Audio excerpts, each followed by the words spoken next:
Well, hello there. How is everyone? I hope you're well. You amazing, amazing, beautiful, wonderful people. It's Monday, baby. It's Monday. It's Monday. It's another week, a new week.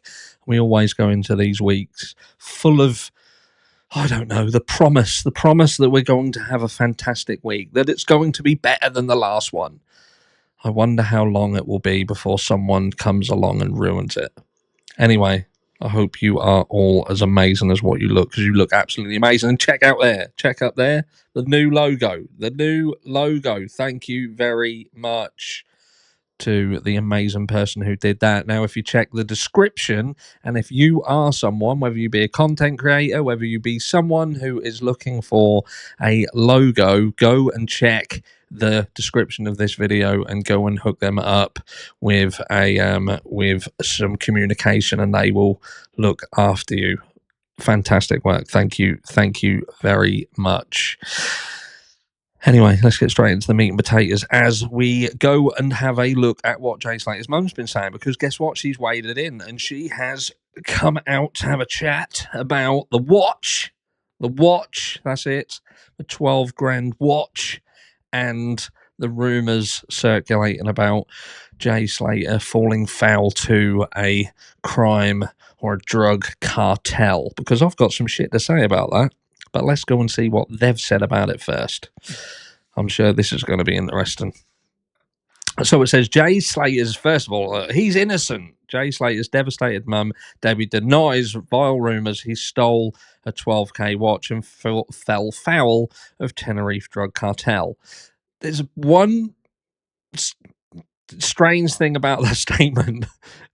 We didn't say that he stole a watch. We didn't say it. Jay posted about it, unless that post was made up, unless it was faked, forged, which is possible. It's possible, because who knows what the fuck is actually true and what isn't around this case anymore, because I lost the will to live with respect of what's right and what's wrong in this case. I did. But let's not forget that the watch situation came straight out of Jay's own social media, that he uploaded it and apparently had said about it. So it weren't that vile people on social media were talking about it, because it came from somewhere. Anyway, I had to get that off my chest. But yeah, and fell foul of Tenerife drug cartel. Watch Jay Slaters' mum dismiss wild rumours about her mum's disappearance. I'm not going to play that, because if I do, I will get struck down with furious anger, you know, Pulp Fiction style. But what we will say is, Jay's mum claims her son stole a watch hours before he vanished in Tenerife, and nothing more than callous rumours. Again, rumours that were perpetuated from a post that originated from Jay's own social media, unless, of course, that was faked. Debbie Duncan also rubbished vile claims J19 fell foul of a drug cartel on the island. So I wonder whether Debbie has pulled up Mark Williams Thomas on those claims, because it was him who had started the rumour mill moving with respect of that claim, followed heavily by some of the big well, I wouldn't say big, you know, the big mainstream media outlets that were also covering it, because they were going off of what Mark Williams Thomas was saying, and there we go. That's it. We on social media didn't start those rumors. They were things that we covered after they were being started by those at ground zero, who were apparently there speaking to people and working on behalf of the family. And that is when you start saying things like that, like, I'm working alongside the family, I've come in to help them, and I'm going to sort this case out within 3 days. You bet your bollocks to a barn dance I will. Not likely. And yeah, so you're working alongside the family and you are talking to people in the area and you're getting information. You are the man. You're the person who knows. And we're just going off the back end of that. Never again. Never again. So it says, right, let's go down. After Jay disappeared on June 17th, and even since his body was found 29 days later on July 15th, trolls Trolls, I tell you, trolls. There we are, trolls. I do not like this. It says relentlessly targeted his grieving family. Um, I'd hate to think that things have specifically been done to them directly. We know that people had contacted them while Jay was missing and claimed that they had Jay. They wanted money for his return. They claimed that he owed them money. And sadly, this is not alien to the Jay Slater case. This isn't. I mean, this isn't just in the Jay Slater case. This has also happened in the Jack O'Sullivan case. Jack's mum recently came out and done an interview, and it was shared that during the earlier days, she received messages. She was receiving messages saying that give us money and you get your son back. All the same sort of stuff. They were just sick motherfuckers who do this sort of thing. Their suffering has also been made worse by sick ghouls who have peddled vicious claims on social media. This is the bit that I then struggle with, because I'd like to kind of get to the bottom of, because this is an attack directly on social media. So sick ghouls who have peddled vicious claims on social media. What are the vicious claims that are being peddled by social media? Because you can't really claim that social media, like myself, like Wax Unfiltered, for instance, who cover this case, are peddling vicious claims, when all we are doing is questioning what people close to the family, close to the case, spoken to people on the island, had actually said early on. They started all this, like the watch rumor. The watch rumor didn't come from social media; it came from fucking Jay. Breathe. Brave Debbie told The Sun in an exclusive interview how the trolling started as soon as she arrived in Tenerife after J19 went missing on June 17th. Among the wild accusations were that Jay had stolen a 12-gram watch from a gangster during his fateful night out. Now, I never saw that there was an accusation that Jay had stolen a watch from a gangster. What it was that Jay had seemingly posted a picture of an Audemars Piguet watch.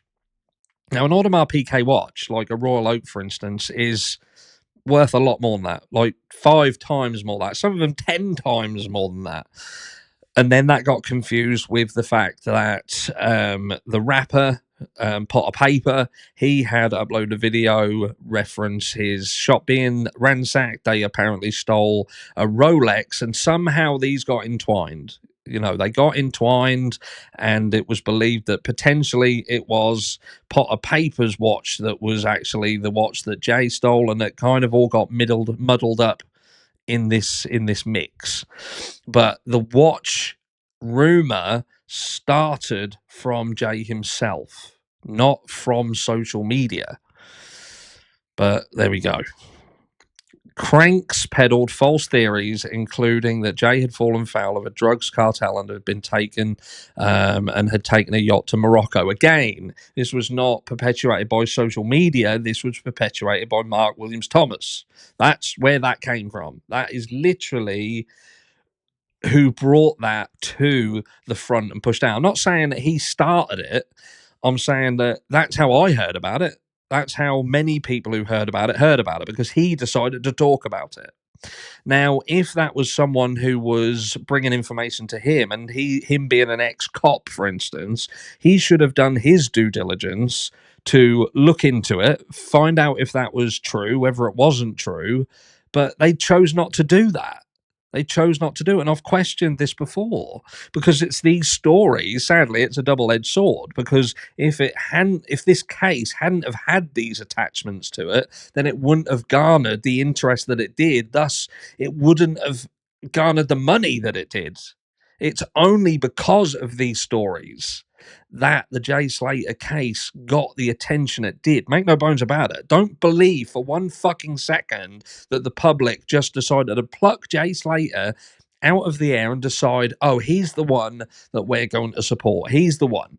The boy who was involved in caving another kid's head in and then going on a piss-up bender weekend and then then hanging about with ex-convicts who were involved themselves in destroying people's lives. This weren't the kid that people decided to fucking support and pay 70 fucking £1,000 plus for through GoFundMe. That ain't what people paid for. They paid for the story. They paid for to keep it up, to keep it going. They thought they could have been took by a cartel. They thought he could have been on a boat. And why? Because people around the case at Ground Zero were fueling this fire, and it just got on and on and on and on and on. And that's why so many people still struggle to accept the boring narrative, if you like. The boring. Jay Slater just decided to go for a walk and fell off a cliff. That's it. Done deal. Done. Job done. People can't, because the people where all these stories came from, the question is, why did you say all this then? Why did all of these rumours start? Was it just because you knew that that would fuel the fire and this case would gain momentum and gain money? Who knows? I've no idea where these drug stories have come from, and the stuff about him stealing a watch is nonsense. He had only been in Tenerife 3 days and was at a festival with friends and had wristband security and an itinerary. Did at any point in that itinerary, did it say 8:30 a.m., go for a fucking walk for 11 hours in the mountains? I don't think so. Did it say ditch your friends and go and hang about with two blokes, ex-convicts? Did that? And to turn around and say, I've no idea where these drug stories have come from. Are you fucking kidding me? They come from the fact that just yesterday I reported on this story about the narcotics issues around these festivals. Ayub Qasim is a convicted drug trafficker and was one of the last people to see Jay alive. That's where the drug stories come from. That's where they come from. It seems to me that the family are done. They're done with it. They're done. Let me know down below what you think. I think this is over. And the biggest question now is, why the fuck should we care if no one else does? Tell me. Please tell me. And I'll catch you all in a live later tonight when we rarely discuss it.